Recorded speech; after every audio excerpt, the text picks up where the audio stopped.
Thank you very much for having me for this program. I'm Professor Olukayode Oyesiku, a professor specializing in transportation systems, urban and regional planning and development studies. I'm equally the chairman of the board of trustees of Egba Museum at Ake Palace in Abeokuta, Ogun State. All right, sir. So I'm really interested in what was the inspiration behind this museum? Yes, so some time ago, that was in 2012, I was invited as the lead speaker at one of the festivals, that is the Lishabi Festival, and I presented and I submitted a paper titled The Egbas, Past, Present, and the Future. And my conclusion then was that despite the advancement that we made in all spheres of life, particularly in education, in medicine, in law, and across the globe, we do not have a repository of what has happened to us in the past, what is going on at the present, and what our future generation should be looking at. And on the basis of this, the Alake and the paramount ruler of Egbaland, His Royal Majesty, Dr. Michael Adedotu Aremu Gbadebo, CFR, then directed that it is a project that we want me to handle. In 2017, we tried to package the paperwork for the establishment, and by 2018, this hall, the main hall of the museum, was then dedicated for that particular purpose, and we started the infrastructure. That is how far the genesis of the museum actually came about. Okay, so where have these artifacts been all this while? Well, a number of them are actually kept in family homes, in the family archives. Some of them are just lying in the floor of a number of residents of the prominent sons and daughters of Abeokuta and Egbaland. Some are also endowed into special places in the palace right here.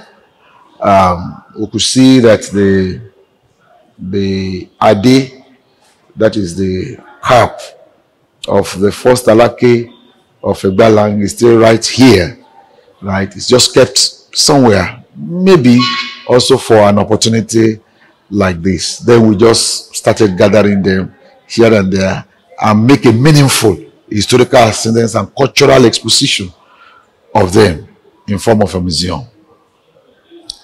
All right.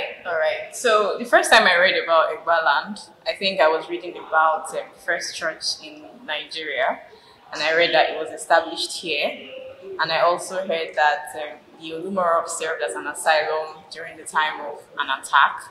So that was what led to the settlement here.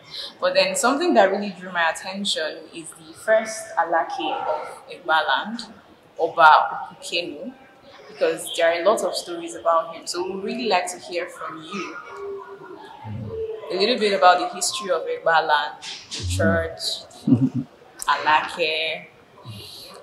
Well, I'm sure the entire history of Egbaland will take a different program, because it is very, very long, interesting, winding, and well acknowledged across the globe.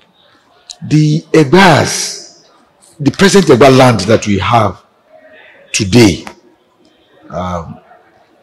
is like settlements where people were living following several inter-tribal wars.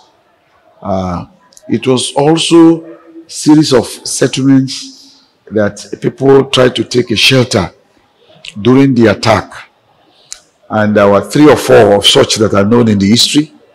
We have the Dahomey attacks that is actually coming from Republic of Benin, and the people of the Egbaland in their various locations supported their brothers that are close to that and defeated the Dahomey Empire by then.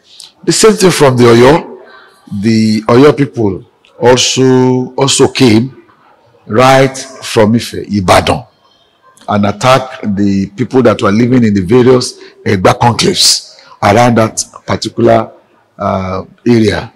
Ekiti War also came along, and several others. So, after passing through several of such wars, the people felt very much unsafe, and they were then looking for where they can take as a refuge for their residence.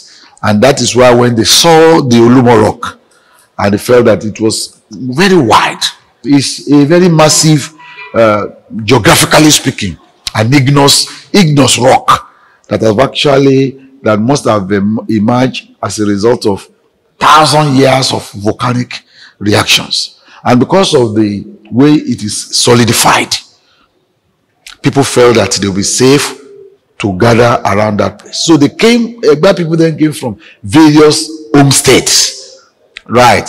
And as Kabesi will express very often, 143 localities then come together to the town to settle as Abeokuta. The rock is Yoruba language is Okuta, right? Then Abeokuta, it says underneath the rock, and that is where the name was actually derived.